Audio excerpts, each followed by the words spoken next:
बिस्मिल्लाहिर्रहमानिर्रहीम। अस्सलाम वालेकुम। क्या मजाक हो रहा है, ये क्या गेम चल रहा है। अजीब गरीब बात हुई है और वो ये बात है कि तहरीक तालिबान पाकिस्तान की एंट्री सवात में हुई है।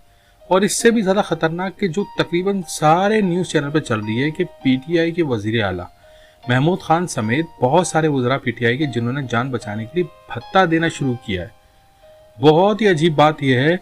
खैर, इससे भी ज़्यादा अजीब बात यह है कि मुराद सईद ने काफ़ी अर्से पहले बात की थी कि दोबारा हमारा खून बेचने की तैयारी हो रही है और हमें दोबारा ईंधन बनाया जाएगा। और अभी तक पूरा पाकिस्तान अभी सख्ते में हैरतज़दा है कि बॉर्डर पे तो बाढ़ लगी है। इस बाढ़ के लिए खून की होली खेली गई है। दुनिया में इस मुद्दे को बड़ा मजाक और मुद्दा उड़ा अजीब सी बात उछाली गई थी कि हमारी फौज ने तो बड़ी बड़ी कुर्बानियां दी हैं इसके लिए। यानी जब बाढ़ लग रही थी तो इस वक्त अमेरिका और इंडिया दूसरी जानिब था, वो तो खुले में मारते थे। यानी जो बंदा बाढ़ पे काम करने के लिए हमारे फौजी जाते थे उनको पता होता था कि हमने मरना ही मरना है, क्योंकि सीधा सीधा सामने से फायर करते थे। बहुत बार तो बाढ़ को तारे को काट दिया जाता था। आप ये देखें कि आपका पैसा, आपकी फौज, आपके पख्तून भाइयों का इसकी बुनियादों में खून शामिल है।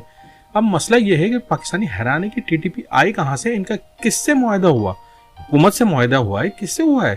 आपको याद ही होगा कि जनरल फैज हमीद के जरिए अफगान तालिबान की निगरानी में मुज़ाकरात हो रहे थे और मुज़ाकरात में वो शामिल थे और ये बात भी थी शामिल कि जंग बंदी होगी, किसी किस्म का कोई हमला नहीं होगा और इस बात को बावर करवाया गया था। मगर अचानक ये कैसे आ गए, वो तो दूसरी जानिब थे, ये बात तो दूसरी जानिब चल रही थी, वो यहाँ कैसे आ गए। आप देखें कि कुछ अर्सा पहले चाइना ने एक बात की थी अमेरिका के बारे में। आप इस बात को समझिएगा कि अमेरिका जब भी किसी जगह जाना चाहता है तो वहां सबसे पहले माहौल बनाता है। और माहौल कैसे बनाता है, अपनी गिरफ्त को मजबूत करता है।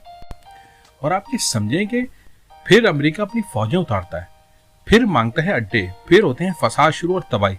ये कोई आम बंदा नहीं कह रहा है, ये कह रहा है चाइना का फॉरेन मिनिस्टर, जिसकी बात की कोई अहमियत हो सकती है तो आप अंदाजा लगा सकते हैं वो क्या कह रहा है। बहुत सारे सवाल यहाँ पर ये उठते हैं कि इनको लाया कौन है। आपको याद ही होगा कि वहां पर ग्राउंड हुआ करते थे पिछले, जब सवात के अंदर पहली दफा जब ये आए थे तो वहां पर ग्राउंड के अंदर फुटबॉल खेली जाती थी। और बॉल क्या होती थी, हमारे फौजी जवानों के सर, कभी कर्नल शहीद हो रहे हैं, कभी मेजर हो रहे हैं, कभी नौजवान कैप्टन शहीद हो रहे हैं। मतलब कि जानों की कुर्बानियां हमने बहुत ही तरीके से दी है। तो यहाँ पर देखें कि महमूद खान जहाँ से इलेक्ट हुए हैं सवात में, वहां पर भी खतरे की घंटी बज गई और वो वहां पर भी आ गई। तो बहुत ही खतरनाक बात है और दोबारा वही सूरत हाल होगी। कोई किसी का जवाब देने के लिए यहाँ तैयार ही नहीं है। आप देखें पूरी दुनिया हम पे इल्जाम लगा रही थी उस वक्त, इल्जाम तो हम पे लगा रहे थे हम दहशतगर्द हैं, मगर हमने तो 80,000 लोगों की और आम शहरियों को मरवाया है। समझे 80,000 शहरी मरे हैं हमारे, हमने उनकी कुर्बानी दी है। 15,000 फौजियों की कुर्बानी शामिल है उसमें। मासूम बच्चे, बूढ़े अभी तक माजूर हैं। माजूर भी कोई आम वाले नहीं जैसे कि हल्की सी चोट लगे उसे। देखें किसी का धड़ नहीं है, किसी का हाथ नहीं है, किसी के पैर नहीं है, किसी का बाप नहीं है, किसी का बच्चा नहीं है। इस तरह की कुर्बानियां दी हैं हमने। लेकिन यहाँ सवाल उठते हैं, किसी ना किसी को चीज को हमसे छुपाया जा रहा है। यहाँ सवाल यह है कि टीटीपी आई है कहाँ से, तो बाढ़, वहां तो बाढ़ लगी है, बल्कि हमारे तो मुआहदे भी हुए हैं। अचानक इनकी एंट्री होती कैसे, ये अनहोनी हुई है। और दूसरी जानिब देखें तालिबान के स्पोक पर्सन आते हैं, वो कहते हैं कि अमेरिका कह रहा है कि हमने हमला किया है और अहमद अज़वारी को मारा है। वो अमेरिका के सदर झूठ बोल रहे हैं। मगर आप ये देखें कि अचानक ड्रोन आ जाता है और लग भी जाता है और इसके अंदर ड्रोन लगने के बाद कोई मरता भी नहीं। एक अच्छी भी दास्तान है। मगर टीटीपी का आ जाना, लोग परेशान है कि ये मुल्क में हो क्या रहा है और क्या चल रहा है ये। और यहाँ खबर ये चल रही है कि टीटीपी वालों ने पीटीआई के वजीर पे हमला किया है और इम्कान हुआ भी हो। मगर टीटीपी ये कह रही है कि हमने कोई ऑफिशियल हमला नहीं किया, मगर अगर हमारी पार्टी में से किसी ने हमला किया हो तो हम अभी इसकी तहकीक कर रहे हैं।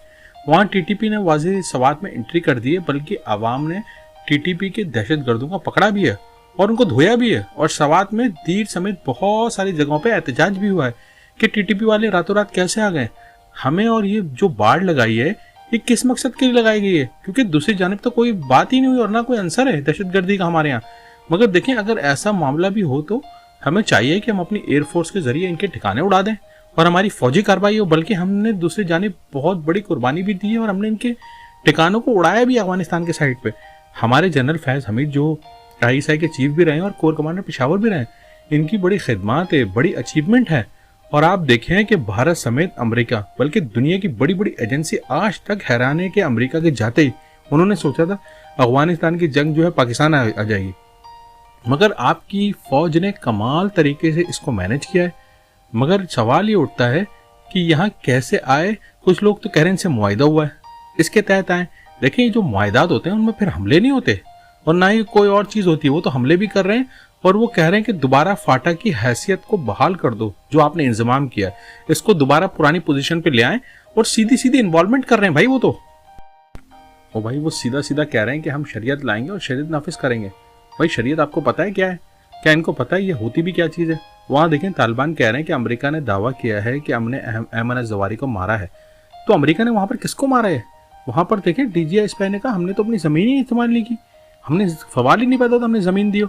फवाद चौधरी इसलिए तो बयान दे रहे हैं कि हमने अगर ज़मीन नहीं इस्तेमाल की तो आप सीधा सीधा बता दें कि हमने एयर स्पेस भी इस्तेमाल नहीं की। आप साफ तरीके से बता दें जो हमने एयर स्पेस इस्तेमाल की है नहीं की है। देखिए यहाँ पर जो उन्होंने कहा है कि सवाल ही नहीं उठता कि हमने किसी किस्म की कोई ज़मीन दी हो। देखिए वो एक अलग बात है कि अगर हम ड्रोन आ जाता है एयर स्पेस में से हमें पता नहीं चलता, वो एक अलग बात है। मगर यहाँ DGI SPR कह रहे हैं कि सवाल ही पैदा नहीं होता कि हमने ज़मीन दी हो। मगर दूसरी जानिब देखें सवाल जो है दोबारा लहू लहान होने वाला है, दोबारा ईंधन बनने वाले हैं हम लोग और अमेरिका की जंग चलने वाली है। लोग यहाँ सोशल मीडिया पे अजीब और थ्योरी वाली बातें कर रहे हैं। अजीब थ्योरी चल रही है कि जी अमेरिका की जंग चलेगी, डॉलर आएंगे, मुल्क चलेगा। ये थ्योरी है सोशल मीडिया पे आजकल, बड़ी बहस हो रही है इसके ऊपर और ये बड़ी खराब बहस है कि जी जंग उनकी चलेगी और हमें ऐड मिलेगा। हम लानत भेजते हैं ऐसे एड्स पे और लानत भेजते हैं ऐसी जंग के ऊपर जो हमारे हालात ख़राब हो, हमारी बर्बादी हो। आपको याद ही होगा कि मौलाना सूफ़ी मोहम्मद और रेडियो वाले जो कंट्रोल करने वाले मौलाना थे, इस पे देखिए रोज़ाना आके तकरीर करते थे। आज वही लोग दोबारा आ गए, भत्ते वसूल कर रहे हैं। क्या उनको वहाँ से लाया गया है? इनको लाने वाले कौन है? अभी तक कुछ समझ नहीं आ रही। आखिर सवात में आए कैसे हैं वो लोग? आप इस बात को डिनाई नहीं कर सकते कि वो यहाँ पर पहले थे। तो हो सकता है उनके थोड़े बहुत साथी होंगे यहाँ पर, मगर ऐसा नहीं है कि वो एकदम से तवाना हो जाएं और एकदम से ऐसे हमले करना शुरू कर दें और भत्ते मांगने शुरू कर दें। देखें ऑपरेशन हमने राय रास्त किया था, ज़रब अज़ब किया था, लोगों के घर उजड़े थे, फौज शहीद हुई थी, हमारे जवान शहीद हुए थे, एक लंबी फहरिस्त है उसकी। पूरे मुल्क में आग लग गई थी, सिंध क्या, पंजाब क्या, पूरे पाकिस्तान में हमले हो रहे थे। सारे ऑपरेशनों पे पानी फिरने वाला है। ऐसे हालात, ऐसी सूरत हाल कोई अंदाज़ा नहीं ला सकता कि पूरा पाकिस्तान जानना चाह रहा है हुआ क्या है, वहाँ पर ये पहुँचे कैसे, क्योंकि बॉर्डर तो सील है। बॉर्डर को क्रॉस कैसे किया? दोबारा जंग शुरू होने वाली है। इस तरह तो हम दोबारा 100 साल पीछे चले जाएंगे। क्या यही दोबारा काम शुरू होने वाला है? देखें इस तरह तो किसी को कुछ नहीं पता चलता कि आगे होने वाला क्या है, मगर क्या है कि वो आए कैसे वहाँ से। देखें इस तरह तो हो बिल्कुल दोबारा सवात के एक नई जंग शुरू हो जाएगी। आखिर में आपकी मोहब्बतों का बहुत शुक्रिया जो आप न्यूट्रल न्यूज़ को सब्सक्राइब करते हैं, लाइक करते हैं, शेयर करते हैं और कमेंट बॉक्स में आके अपनी आरा का भी इज़हार